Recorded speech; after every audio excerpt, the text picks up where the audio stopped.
আর সাধারণ মানুষের নজর কিসে থাকে? অবশ্যই আয়করের দিকে থাকে, যে আয়করে কতটা ছাড় পাওয়া যাচ্ছে। আর এই বাজেটে আয়করে বিরাট ছাড়। বাজেটে মধ্যবিত্তের জন্য বড় ঘোষণা অর্থমন্ত্রী নির্মলা সীতারামনের। 12 লক্ষ পর্যন্ত যাদের আয় তাদের ক্ষেত্রে ট্যাক্স ফ্রি, কর শূন্য, কোনো রকম কর দিতে হবে না। বার্ষিক 12 থেকে 16 লক্ষ যদি আয় হয় তাহলে সেক্ষেত্রে 15% কর দিতে হবে। বার্ষিক 12 লক্ষ টাকা আয়ে 1 টাকাও কর দিতে হবে না। কিন্তু বার্ষিক 12 থেকে 16 লক্ষ আয় হলে 15% কর। অন্যদিকে স্ট্যান্ডার্ড ডিডাকশন 75,000 টাকা, অর্থাৎ যদি 12 লক্ষ 75,000 টাকা পর্যন্ত কিন্তু আয়কর শূন্য। মধ্যবিত্তের হাতে বাড়তি টাকা। নতুন কর কাঠামোয় যে পরিবর্তন, তাতে বার্ষিক 16 থেকে 20 লক্ষ টাকা যদি আয় হয় তাহলে কত পার্সেন্ট কর দিতে হবে? 20% কর দিতে হবে। অন্যদিকে বার্ষিক 20 থেকে 24 লক্ষ টাকা যদি আপনার আয় হয় তাহলে 25% ট্যাক্স দিতে হবে। বার্ষিক 24 লক্ষ টাকার ওপরে যদি আয় হয় তাহলে ট্যাক্স দিতে হবে 30%। Personal income tax reforms with special focus on middle class. I am now happy to announce that there will be no income tax payable up to income of 12 lakh rupees.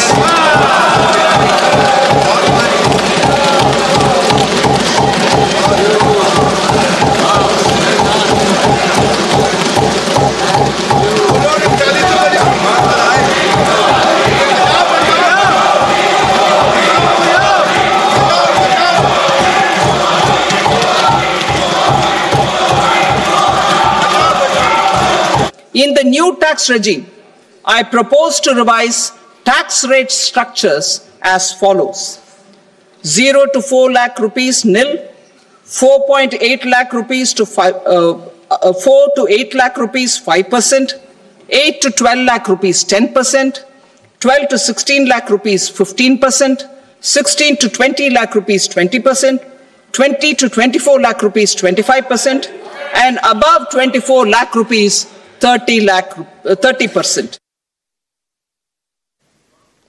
12 লক্ষ আয় কর ছাড়ে খুশি মধ্যবিত্ত।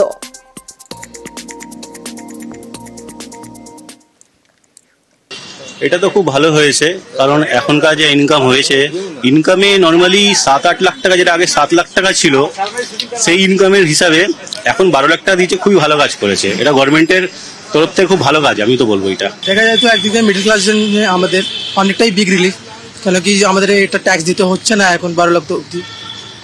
আর আগে 7 লাখ ছিল, এখন 12 লাখ করেছে। তো অফকোর্স নির্মলা ম্যাম আমাদের জন্য কিছু তো ভালো করছে।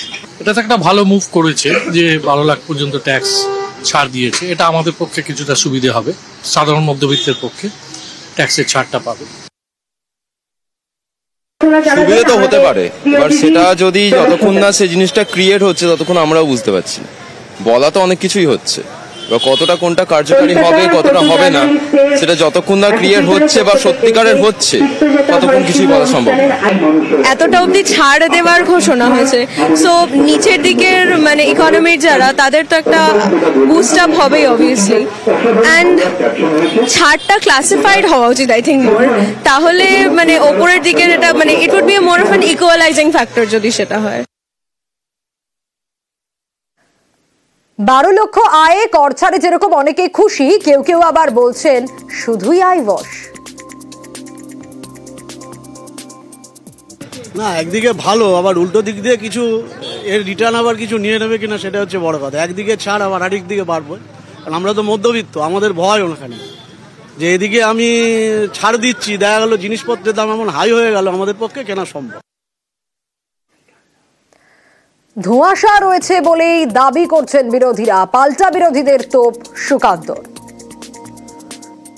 মিডল ক্লাসের উনি ইনকাম ট্যাক্স রিবেটের যে কথাটা বলেছেন, ওখানে আবার বলেছেন যে 4 থেকে 8 লাখের জন্য 10%, 8 থেকে 12 লাখের জন্য 20%, 20 থেকে 30 লাখের জন্য 25%। একটা অস্পষ্ট জায়গা রয়েছে। 12 লাখের মধ্যে যদি আপনার ইনকাম হয়, অর্থাৎ যারা মধ্যবিত্ত, নিম্ন মধ্যবিত্ত, তাদেরকে কোনো ট্যাক্স দিতে হবে। কিন্তু 14 লাখ বা 16 লাখ যদি আপনার ইনকাম হয় তখন আপনি পুরো স্ল্যাবের মধ্যে পড়বেন। সেক্ষেত্রে অনেক আপনারা জানেন অনেক কমানো হয়েছে, 0 থেকে 4 লাখ আপনার কোনো ট্যাক্স দিতে হবে না, 4 থেকে 8 লাখ 5% দিতে হবে এবং সো অন। অর্থাৎ যত কম রোজগার হবে অর্থাৎ মিডল ক্লাসের দিকে যারা থাকবে তাদেরকে আরো তত বেশি রিলিফ পাবে।